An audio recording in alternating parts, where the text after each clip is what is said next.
भगवान शिव ने बताया कि कलयुग की स्त्रियां किस श्राप के कारण पराये पुरुषों में रत रहती हैं। मित्रों, एक बार देवी पार्वती भगवान शिव जी को मिलने आती है और कहती है, हे स्वामी, आज मैं मृत्यु लोक पर भ्रमण कर रही थी। तब मैंने देखा कि कई स्त्रियां अपने पति को धोखे में रखकर पराये पुरुषों में रत रहती है। हे प्रभु, मैं जानना चाहती हूँ, वह कौन सा शाप स्त्रियों को कलयुग ने दिया था, जिस कारण से स्त्रियां आज उन्मत्त होकर जी रही हैं, हर दूसरी स्त्री पति या पिता को धोखे में रख रही है तथा स्वेच्छाचारिणी बन रही है।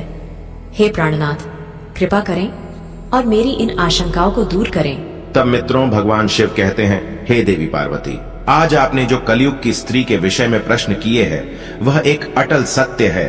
यह कलयुग के कली पुरुष का शाप है, जिसकी कथा मैं आपको आज सुनाता हूँ। हे देवी, जो भी मनुष्य इस कथा को पूरा ध्यान से सुनता है वह अपने जीवन साथी को कभी धोखा नहीं देता है तथा उन्हें मन चाहे जीवन साथी की संगत प्राप्ति होती है और समय के साथ साथ उनके प्रेम में वृद्धि होती है। हे देवी पार्वती, मेरा आपसे निवेदन है, आप इस कथा का श्रवण और प्रसार अवश्य करें ताकि हर एक पति पत्नी के बीच प्रेम और स्नेह की कभी कमी ना हो और वे हमेशा एक दूसरे के प्रति एक निष्ठ काम भाव रखें। मित्रों, भगवान शिव कहते हैं, हे देवी पार्वती, यह एक सत्य घटना पर आधारित कथा है जो कि आज से 5000 साल पुरानी है। जब कलयुग शुरू हो रहा था, निषेध देश के वीरसेन पुत्र नल नाम के एक राजा थे। वे रूप और गुणों से परिपूर्ण होने के साथ साथ सभी तरह के अस्त्रों शस्त्रों में उन्हें महारथ प्राप्त था, किंतु उन्हें एक चौसठ खेलने की बुरी आदत थी। उसी काल में विदर्भ देश पर भीष्मक नाम के एक राजा राज्य करते थे। उन्होंने दमन ऋषि को प्रश्न कर उनसे वरदान के रूप में 4 संतान प्राप्त की थी, जिसमें से 3 पुत्र और 1 कन्या थी। पुत्रों के नाम थे दम, दांत, दमन और पुत्री का नाम था दमयंती। वह देवी लक्ष्मी के समान रूपवती थी। ऐसा भी माना जाता है कि उस समय तीनों लोकों में दमयंती के समान कोई भी कन्या सुंदर नहीं थी। मित्रों, एक भगवान शिव कहते हैं, हे देवी पार्वती, एक दिन की बात है कि राजा नल अपने राजमहल के उद्यान में टहल रहे थे। उसी समय उनकी नजर कुछ हंसों पर पड़ी। उसमें से एक सुंदर हंस को नल ने पकड़ लिया। तब हंस ने राजा नल से कहा, हे राजन, अगर आप मुझे छोड़ दो तो मैं विश्व सुंदरी राजकुमारी दमयंती के पास जाकर आपके गुना का ऐसा वर्णन करूंगा कि वो आपसे ही विवाह करेगी। राजा नल ने भी दमयंती के रूप की चर्चा पहले ही अपने दरबारियों के मुख से सुन चुके थे और मन ही मन दमयंती को पाने की चाहत भी रखते थे। वह उसे विवाह करना चाहते थे। मित्रों, भगवान शिव कहते हैं, हे देवी पार्वती, हंस की बातें सुनकर राजा नल ने उसको छोड़ दिया। इसके बाद वे सभी हंस उड़कर राजकुमारी दमयंती उद्यान में चले आए। वहीं दूसरी तरफ दमयंती हंसों को अपने महल के उद्यान में देखकर बहुत खुश हुई। वो भी हंसों को पकड़ने के लिए दौड़ने लगी। उसने जिस हंस को पकड़ा तभी वो हंस बोल उठा, हे रानी दमयंती, निषेध देश का एक नल नाम का राजा है। वह राजा बहुत ही सुंदर है। मनुष्यों में उसके समान सुंदर और कोई भी नहीं। वह मानो साक्षात कामदेव का ही स्वरूप हो। यदि तुम उनसे विवाह कर लो तो तुम्हारा जन्म और रूप दोनों ही सफल हो जाएगा। जैसे तुम स्त्रियों में सबसे रूपवती हो, वैसे ही राजा नल पुरुषों में सबसे सुंदर है। तुम दोनों की जोड़ी उत्तम रहेगी। हंसों की यह बातें सुनकर दमयंती के मन में भी राजा नल से मिलने की लालसा जाग उठी। इसके बाद दमयंती ने कहा, प्रिय हंस, तुम राजा नल तक मेरा प्रेम संदेशा पहुंचा दो। मित्रों, भगवान शिव कहते हैं, हे देवी पार्वती, फिर हंस ने लौटकर राजा नल को दमयंती का संदेशा भी दिया। इधर दमयंती दिन रात राजा नल का ही ध्यान करती रहती है। वो उनसे मिलने को व्याकुल हो रही थी, लेकिन उसे समझ में नहीं आ रहा था कि वो कैसे उनसे मिलकर अपने दिल की बात करे। नल के वियोग में दमयंती का शरीर और दुबला होता गया। वह कमजोर सी दिखने लगे। फिर कुछ दिनों के बाद राजा भीष्मक ने सोचा कि मेरी पुत्री विवाह योग्य हो गई है तथा दमयंती के पिता ने उसके स्वयंवर का आयोजन किया, जिसमें सभी देशों के राजा को स्वयंवर के लिए बुलाया गया। स्वयंवर का निमंत्रण मिलने के बाद सभी देश के राजा वहां पहुंचने लगे। उधर जब देवर्षि नारद से सभी देवताओं को भी दमयंती के स्वयंवर का समाचार मिला तो इंद्र और सभी लोकपाल विदर्भ देश के लिए निकल पड़े। राजा नल को भी संदेशा भेजा गया तो वे भी तुरंत ही दमयंती के स्वयंवर के लिए चल पड़े। मित्रों, भगवान शिव कहते हैं, हे देवी पार्वती, नल के रूप को देखकर इंद्र ने रास्ते में ही अपने विमान को खड़ा कर दिया। अपनी राह में राजा नल ने जब सभी देवताओं को देखा तो अपने रथ से नीचे उतरकर उन सबको प्रणाम किया। फिर इंद्र ने राजा नल से कहा, हे वत्स राजन नल, आप बहुत रूपवान और गुणवान है। कृपा करके आप हम लोगों के दूत बन जाइए। आप हमारे दूत बनकर दमयंती के पास जाएं और कहें कि इंद्र, वरुण, अग्नि, कुबेर और यम देवता तुम्हारे पास आकर तुमसे विवाह करना चाहते हैं। इनमें से तुम जिसे चाहो उस देवता को अपना पति स्वीकार कर लो। मित्रों, यह सुनने बाद नल ने दोनों हाथ जोड़ते हुए देवताओं से कहा, हे प्रभु, मैं एक दूत बनकर वहां कैसे जा सकता हूं, जबकि मेरा और आप लोगों का वहां जाने का एक ही उद्देश्य है। इसीलिए मैं आपका दूत बनकर वहां नहीं जा सकता। आप लोग कृपया इस विषय में मुझे क्षमा कीजिए। तब देवताओं ने कहा, हे नल, तुम देवताओं का कहा टाल रहे हो, फिर सोच लो। इंद्र की ऐसी कठोर वाणी सुनकर राजा नल देवताओं के दूत बनने को तैयार हो गए और उन्होंने इंद्र की आज्ञा से राजमहल में प्रवेश किया। तब दमयंती और उसकी सहेलियां भी नल के रूप को देखकर मुग्ध हो गई और शर्म के मारे कुछ ना बोल पा रही थी। तब नल ने कहा, मैं यहाँ देवताओं का दूत बनकर आया हूँ। हे दमयंती, स्वर्ग के देवता तुम्हारे साथ विवाह करना चाहते हैं। तुम किसी भी एक देवता को चुन लो और विवाह कर लो। यही संदेश लेकर मैं तुम्हारे पास आया हूँ। देवताओं के प्रभाव से मैंने तुम्हारे महल में प्रवेश किया था, इसलिए मुझे कोई देख नहीं पाया। मैंने तुमसे देवताओं का संदेश कह दिया है। अब तुम्हारी जो इच्छा हो वो करो। तब मित्रों, भगवान शिव कहते हैं, हे देवी पार्वती। दमयंती ने बड़ी ही श्रद्धा के साथ देवताओं को प्रणाम किया और मंद मुस्कान के साथ कहा, स्वामी, मैं तो आपको ही अपना सर्वस्व मानकर खुद को आपके चरणों में सौंपना चाहती हूँ। जिस दिन से मैंने हंसों की बात सुनी है, तब से मैं आपके लिए व्याकुल हूँ। आपके लिए ही मैंने राजाओं की भीड़ इकट्ठी की है। यदि आप मुझ दासी की प्रार्थना अस्वीकार कर देंगे तो मैं जहर खाकर मर जाऊंगी।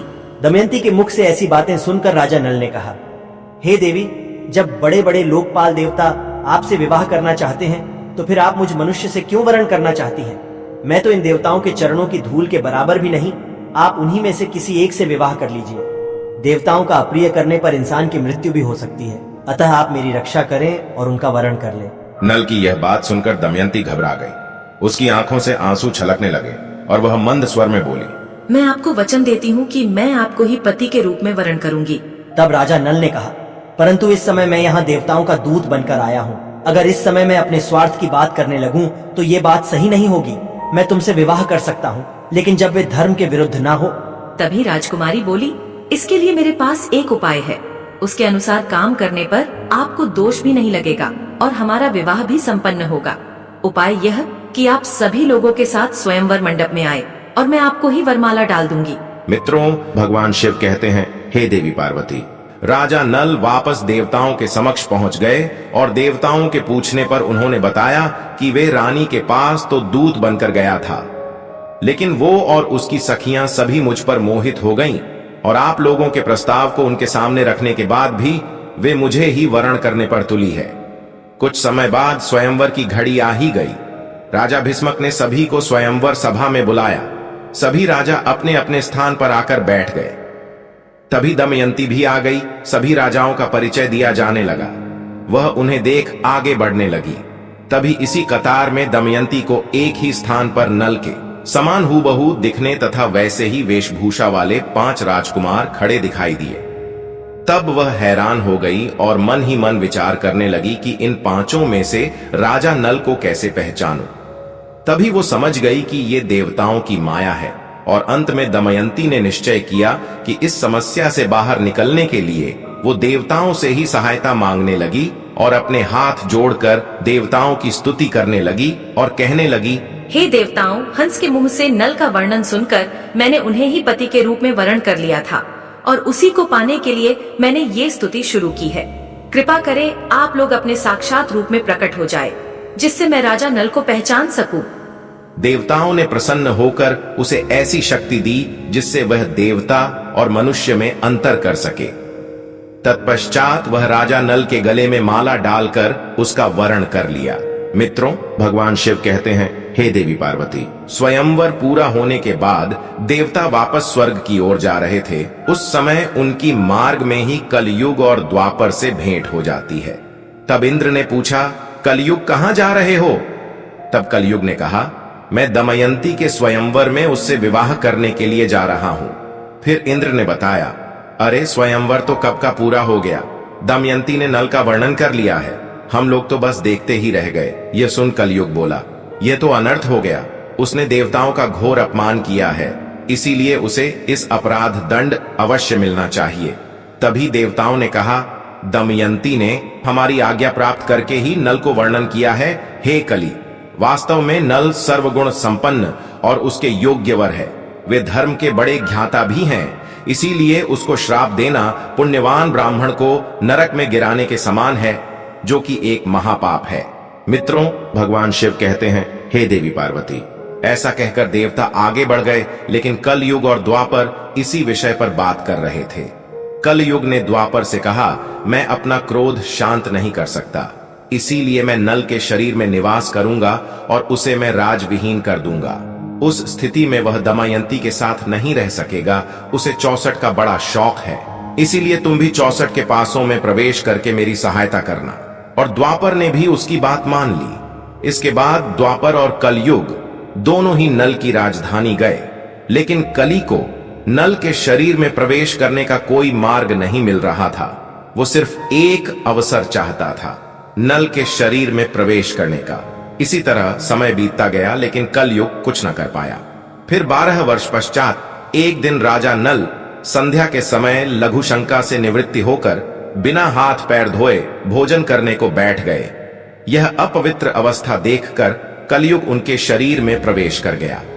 वहीं कलियुग दूसरा रूप धारण कर उनके भाई, जो अलग रहकर अपना राज्य चलाते थे, पुष्कर के पास गया और उसने कहा, तुम नल के साथ 64 खेलो, मैं वचन देता हूं, मैं निश्चित रूप से उसका राज्य जिताने में तुम्हारी मदद करूंगा। पुष्कर ने कलयुग की बात मान ली और नल के पास शीघ्र ही चला आया। जब पुष्कर ने राजा नल को जुआ खेलने के लिए ललकारा, तो राजा नल दमयंती के सामने उसकी ललकार सह न सके। मित्रों, भगवान शिव कहते हैं, हे देवी पार्वती, राजा नल ने 64 खेलने का निश्चय किया। फिर खेल प्रारंभ हुआ। उस समय नल के शरीर में कलयुग प्रवेश कर चुका था और पासों में द्वापर था, इसीलिए नल जो कुछ भी जुए में लगाते वो हार जाते। प्रजा और मंत्रियों ने राजा को रोकना चाहा, लेकिन वे सब कुछ हारने तक नहीं रुके। जब मंत्रियों ने रानी तक राजा को रोकने का संदेश पहुंचाया, तब दमयंती ने राजा नल से कहा, हे स्वामी, आपकी सारी प्रजा आपके दुख के कारण अचेत हुई जा रही है। इतना कहकर दमयंती भी रोने लगी, लेकिन राजा नल कलयुग के वश में होने के कारण उसकी एक बात भी नहीं सुन रहे थे और जुआ खेलते रहे। द्वापर का पासों पर नियंत्रण था, इसलिए राजा नल जो भी पासे फेंकते थे उनके प्रतिकूल ही पड़ते। जब दमयंती ने यह सब देखा, तो राजा नल के सारथी को बुलाकर बच्चों को रथ में बिठाकर कुंडीनगर को भेज दिया। इसके बाद पुष्कर ने राजा नल का सारा धन 64 में जीत लिया और बोला, क्या तुम्हारे पास दांव पर लगाने के लिए कुछ और भी है? अगर तुम दमयंती को दांव पर लगाने के लायक समझो तो उसे भी लगा सकते हो, बदले में मैं सब कुछ वापस लौटा दूंगा। लेकिन राजा नल ने दमयंती को दांव पर नहीं लगाया। मित्रों, 64 में सब कुछ हारने के बाद राजा नल और दमयंती जंगल जंगल भटकने लगे, तो उन्हें भोजन तक नसीब नहीं होता था। एक दिन राजा नल ने देखा कि कई पक्षी उनके पास आकर बैठ गए। उन पक्षियों के पंख सोने के समान चमक रहे थे। नल ने सोचा कि अगर मैं इन पक्षियों के पंख प्राप्त कर लूं तो इनसे कुछ धन मिल सकता है। ऐसा सोचकर उन्हें पकड़ने के लिए नल ने उन पर अपने पहने हुए वस्त्र डाल दिए, लेकिन पक्षी उनके वस्त्र भी लेकर उड़ गया। असल वे में पक्षी नहीं थे। राजा के पास जो राजसी वस्त्र थे वे कलयुग पक्षी बनकर उसे भी छीनने को आया था। नल अब नंगे होकर बड़ी ही खिन्नता के साथ ऊपर देखता हुआ रह गया और मायूस होकर वह दमयंती के पास पहुंचा और उसे सामने के मार्ग दिखाने लगा। दमयंती, तुम देख रही हो, यहाँ बहुत से रास्ते हैं। अवंती की ओर जाता है, दूसरा पर्वत होकर दक्षिण देश को सामने विंध्याचल पर्वत है। ये पियोशनी नदी समुद्र में मिलती है और यह कौशल देश का मार्ग है। राजा नल का दुख और लाचारी देखकर दमयंती की आंखें आंसुओं से भर गई। नल से कहा, क्या आपको लगता है कि मैं आपको छोड़कर अकेली कहीं जा सकती हूँ? मैं आपके साथ रहकर ही आपके दुखों को बांटना चाहती हूँ। दुख में आपका साथ देना मेरा पहले धर्म है, ऐसा कहकर नल के मन के दुखों को हल्का कर देती है। उस समय नल के शरीर पर एक भी वस्त्र नहीं था और ना ही जमीन पर सोने या बैठने के लिए कोई वस्त्र थे। मित्रों, भगवान शिव कहते हैं, हे देवी पार्वती, नल और दमयंती के साथ कलियुग ने अपना क्रोध इस प्रकार से निकाला। फिर संध्या समय वे दोनों वहीं पर ही सो गए। कुछ समय बाद नल गहरी सोच में पड़ गया और मन ही मन कहता है कि ये मुझसे बड़ा प्रेम करती है। प्रेम के कारण ही उसे इतना दुख झेलना पड़ रहा है। फिर राजा नल ने सोचा कि इसे छोड़कर चला जाऊं तो संभव है कि इसे इन दुखों से राहत मिल जाए और यह चलते चलते अपने पिता के राज्य को चली जाए। यह सोचकर उसने दमयंती की साड़ी को फाड़कर अपना शरीर ढक लिया। दमयंती गहरी निद्रा में थी और नल उसे छोड़कर निकल गए। दरअसल शरीर में कलयुग का प्रवेश होने के कारण राजा नल की बुद्धि नष्ट हो गई थी, इसीलिए वे अपनी पत्नी को वन में अकेला छोड़कर वहां से चले गए। जब दमयंती की नींद टूटी तब उसने देखा कि राजा नल वहां नहीं है। यह देख वह चौंक गई और राजा नल को पुकारने लगी। जब दमयंती को राजा नल बहुत देर तक दिखाई नहीं पड़े तो वह जोर जोर से रोने लगे और भटकती हुई जंगल के बीच पहुंच गई। वहां एक बड़े से अजगर ने दमयंती पर हमला कर दिया और दमयंती चिल्लाने लगी। तब उसके स्वर एक व्याध के कान में पड़े। वह उधर ही घूम रहा था। वह दौड़कर वहां आया और यह देखकर कि दमयंती को अजगर निगल रहा है, तभी उस शिकारी ने तेज बाणों से उस अजगर का मुंह चीर डाला। फिर उसने दमयंती को अजगर से छुड़ाकर सहारा देकर भोजन करवाया। तत्पश्चात तुम कौन हो, किस कष्ट के कारण इस निर्जन वन में भटक रही हो, ऐसा पूछा। मित्रों, दमयंती की सुंदरता चाल देखकर वह व्याध उस पर अत्यंत मोहित हो चुका था। वह दमयंती से मीठी मीठी बातें करके उसे अपने वश में करने की कोशिश करने लगा। दमयंती को उसके मन के भाव समझ गए। उसने ने उसकी वासना को बहुत रोकना चाहा, लेकिन जब वे किसी भी प्रकार से नहीं माना तो उसने उसे शाप दे दिया कि मैंने राजा नल के अलावा किसी और का भी चिंतन कभी नहीं किया, और अगर ये सत्य हो तो ये व्याध अभी भस्म होकर मर जाए, ये मेरा शाप है। दमयंती के इतना कहते ही व्याध के प्राण पखेरु उड़ गए। उसके मर जाने के बाद दमयंती इस निर्जन और भयंकर वन में खो चुकी थी। फिर रास्ते में मिले लोगों से पूछती हुई उत्तर की ओर बढ़ने लगी। भटकते हुए 3 दिन और 3 रात बीत गए और फिर वो अगले दिन शाम के समय राजा सुबाहु के राज्य में जा पहुंची। मित्रों, भगवान शिव कहते हैं, हे देवी पार्वती, वहां उसे सब लोग पागल समझ रहे थे। बच्चे उसे परेशान कर रहे थे। तभी उस राज्य की राजमाता की नजर दमयंती पर पड़ी। राजमाता ने अपनी दासी से कहकर उसे अपने पास बुलवा लिया और उससे पूछा, हे सुंदरी, तुम कौन हो और ऐसे घूमते हुए तुम्हें डर नहीं है? तब दमयंती ने कहा, मैं एक पतिव्रता स्त्री हूँ, मैं कुलीन हूँ और राजा की धर्म पत्नी हूँ। तब रानी ने कहा, ठीक है, तुम महल में ही रह जाओ। तब दमयंती ने कहा कि मैं यहाँ रह तो जाऊंगी, पर मेरी 3 शर्तें हैं। मैं झूठा नहीं खाऊंगी, कभी भी पैर नहीं धोऊंगी और पर पुरुष से बात नहीं करूंगी। तब राजमाता कहती है, हाँ ठीक है, तुम्हारी शर्तें मंजूर हैं। मित्रों, भगवान शिव कहते हैं, हे देवी पार्वती, वहीं दूसरी तरफ राजा नल जंगल में भटक रहा था तो उसी समय जंगल में आग लगी थी। तभी नल को किसी के चिल्लाने की आवाज आ रही थी। वह उस तरफ दौड़ पड़ा।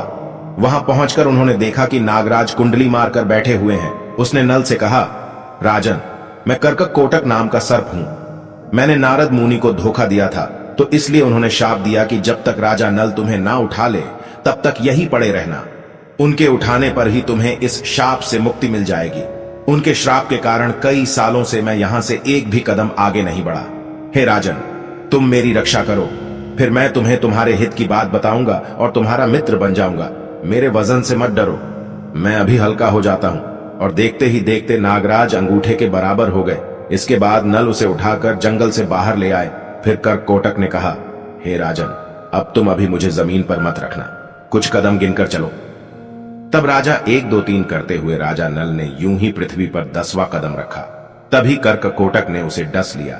उसका नियम था कि जब भी कोई दंश बोले वह दंश करता था। मित्रों, तब वह राजा नल अचंभित रह गए और फिर करकोटक ने कहा, हे राजन, तुम्हें कोई पहचान ना सके, इसीलिए मैंने डस के तुम्हारा रूप बदल दिया है। कलयुग ने तुम्हें बहुत दुख दिया था, अब मेरे विष के कारण वह तुम्हारे शरीर में बहुत दुखी रहेगा। तुमने मेरी रक्षा की है, मेरे विष के कारण तुम्हें हिंसक पशु पक्षी या फिर शत्रु का भी कोई भय नहीं रहेगा। अब तुम पर किसी भी विष का प्रभाव नहीं होगा और युद्ध में हमेशा तुम्हारी जीत होगी। कर्ककोटक ने राजा नल को दिव्य वस्त्र भी दिए और फिर वहां से अंतर्ध्यान हो गया। मित्रों, भगवान शिव कहते हैं, हे देवी पार्वती। उसके बाद राजा नल वहां से चलते हुए राजा ऋतुपर्ण की राजधानी अयोध्या में पहुंचे। फिर उन्होंने दरबार में पहुंचकर राजा से कहा, मेरा नाम बाहुक है। मैं घोड़ों को हाँकने और उन्हें तरह तरह की चालें सिखाने का काम करता हूं। घुड़ विद्या में मेरे जैसा निपुण इस समय पृथ्वी पर और कोई भी नहीं। बाहुक की बातें सुनकर उसे राजा अपने पास रख लेते हैं। उन दोनों की अच्छी मित्रता बन जाती है। राजा नल ऋतुपर्ण को घुड़ विद्या सिखाते हैं और ऋतुपर्ण नल को 64 का खेल सिखाते हैं। अब इसी तरह कुछ दिन बीत जाते हैं। मित्रों, उधर जब राजा विदर्भ को यह समाचार मिला कि उनके दामाद नल और पुत्री दमयंती राजपाट विहीन होकर वन में चले गए हैं, तब उन्होंने सुदेव नाम के एक ब्राह्मण को नल और दमयंती का पता लगाने के लिए चेदिन रेश के राज्य में भेज दिया। उसने एक दिन राजमहल में दमयंती को देख ही लिया। उस समय राजा के महल में कोई धर्म कर्म का कार्य हो रहा था। दमयंती सुनंदा के साथ बैठकर वह कार्यक्रम देख रही थी। इस समय सुदेव दमयंती के पास गया और उससे बोला, मैं तुम्हारे भाई का मित्र हूं। मैं तुम्हारे भाई की आज्ञा से तुम्हें यहां ढूंढने आया हूं। तब दमयंती ने भी उसे पहचान लिया। वे सबका कुशल मंगल पूछने लगे और पूछते पूछते रो पड़ी। तब सुनंदा दमयंती को रोता देख घबरा गई और उसने अपनी माता के पास जाकर उन्हें सारी बात बताई। राजमाता तुरंत अपने महल से बाहर निकलकर आई और ब्राह्मण के पास जाकर पूछने लगी, हे सुदेव, ये किसकी पत्नी है? किसकी पुत्री है? अपने घर वालों से यह बिछड़ कैसे गई? तब सुदेव ने उनका पूरा परिचय राजमाता को दिया। इसके बाद सुनंदा ने अपने हाथों से दमयंती को स्नान कराया, जिससे उसकी बाहों के बीच का लाल चिन्ह चंद्रमा के समाज प्रकट हो गया। उसके ललाट का वह दिल देखकर सुनंदा व राजमाता दोनों ही रो पड़े, क्योंकि राजमाता दमयंती की मौसी थी और उसने यह बात उनसे छुपाई हुई थी। त्रों भगवान शिव कहते हैं, हे देवी पार्वती। फिर दमयंती अपने पिता के घर को चली जाती है और रोते हुए गिड़गिड़ाते हुए उनसे प्रार्थना करती है वे उसके पति नल को ढूंढ ले। अपनी पुत्री की बात सुनकर राजा भीष्मक सुदेव को बुलाते हैं और राजा नल की खोजने की योजना बनाते हैं। उस समय दमयंती सुदेव से कहती है, हे सुदेव, हो सकता है कि मेरे पति शर्म के मारे तुमसे ना मिले और गुप्त रहकर अपना जीवन व्यापन कर रहे होंगे। तब तुम उनसे कहना कि वाह रे मेरे प्यारे छलिए, तुम मेरी साड़ी में से आधा वस्त्र फाड़कर चले गए। आपकी दासी उसी अवस्था में आपका इंतजार कर रही है। मित्रों, ब्राह्मण नल को ढूंढने निकल पड़े। बहुत दिनों के बाद एक ब्राह्मण वापस आया। उसने दमयंती से कहा, मैंने राजा ऋतुपर्ण के पास जाकर भरी सभा में आपकी बात दोहराई तो किसी से कुछ जवाब नहीं मिला। लेकिन जब मैं वहां से वापस आने लगा तब बाहुक नाम के एक सारथी ने मुझे एकांत में बुलाया। बाहुक शरीर से अत्यंत कुरूप और उसके हाथ छोटे छोटे थे। वह लंबी लंबी सांस लेकर रोता हुआ मुझसे कहने लगा, उच्च कुल की स्त्रियों के पति उन्हें छोड़ भी देते हैं तो फिर भी वे अपने शील की रक्षा करती हैं क्या? मति भ्रष्ट करने वाला पुरुष उस समय विपत्ति के कारण दुखी और अचेत था, इसीलिए उस पर क्रोध करना उचित नहीं। जब वह अपनी प्राण रक्षा के लिए जीविका चला रहा था तब पक्षी भी उसके वस्त्र लेकर भी उड़ गए। मित्रों, भगवान शिव कहते हैं, हे देवी पार्वती। जब ब्राह्मण ने ये बातें दमयंती से कहीं, उसकी आंखों में आंसू भर गए। रोते हुए उसने अपनी माता को सारी बात बताई। तब दमयंती की माता ने कहा कि यह बात वह अपने पिता से ना कहे, मैं सुदेव ब्राह्मण को इस काम के लिए भेजती हूँ। तब दमयंती ने सुदेव से कहा, हे सुदेव, आप जल्द से जल्द अयोध्या नगरी पहुँचे और वहाँ पहुँचकर राजा ऋतुपर्ण से कहना कि दमयंती फिर से स्वयंवर कर पति का चुनाव करना चाहती है। वहाँ बड़े बड़े राजा और राजकुमार आ रहे हैं और स्वयंवर की तिथि कल ही है, इसीलिए अगर आप पहुँच सके तो वहाँ चले जाइए। जीने अथवा मरने का किसी को पता नहीं है, इसीलिए राजकुमारी दमयंती कल शाम से पहले ही पति का वर्णन करेगी। यह बात सुनकर सुदेव अयोध्या गए और उन्होंने राजा ऋतुपर्ण से यह सब बातें बता दी। सुदेव की बातें सुनकर राजा ने बाहुक को बुलाया और कहा, और हमें जल्द से जल्द विदर्भ देश में पहुंचना है। मित्रों, ऐसी बातें सुनकर जैसे नल का कलेजा ही फट गया और उसने सोचा कि यह संभव नहीं है कि दमयंती दूसरा विवाह करना चाहती है। फिर नल और ऋतुपर्ण शीघ्रता से रथ में बैठकर विदर्भ में आते हैं। घोड़ों की चाल से दमयंती को पता लग जाता है कि हो ना हो इस रथ का सारथी स्वयं राजा नल ही है। जब उसने खिड़की से बाहर झांक कर देखा तो एक कुरूप व्यक्ति घोड़ों की सेवा कर रहा था। दमयंती को पता लग गया कि वहीं राजा नल है। वह दौड़ते हुए उनके पास गई और उसे गले से लगा लिया।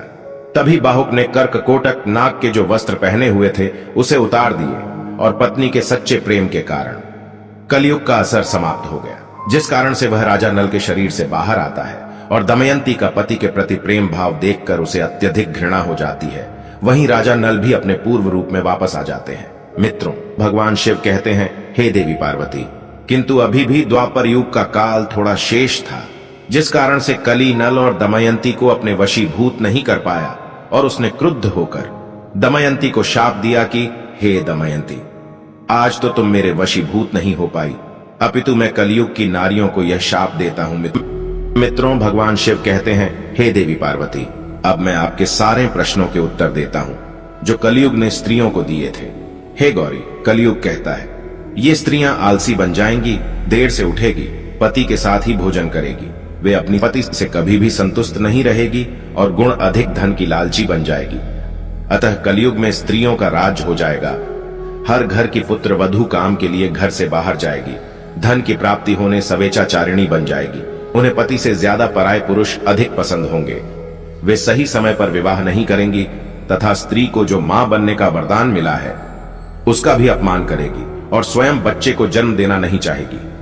हे पार्वती, कलयुग की स्त्री कम वस्त्र परिधान करेंगी, उनका प्रेम भी झूठा होगा, बाल कटवाएगी, ठीक से बच्चों और परिवार की परवरिश नहीं करेंगी तथा अपने घर के वृद्ध लोगों को घर से बाहर निकाल देगी।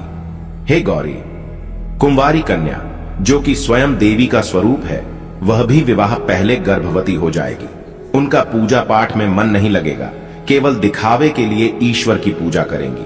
किंतु जो लोग धर्म का पालन करते हुए ईश्वर का नाम स्मरण करते हैं, उन्हें मुक्ति मिल जाती है।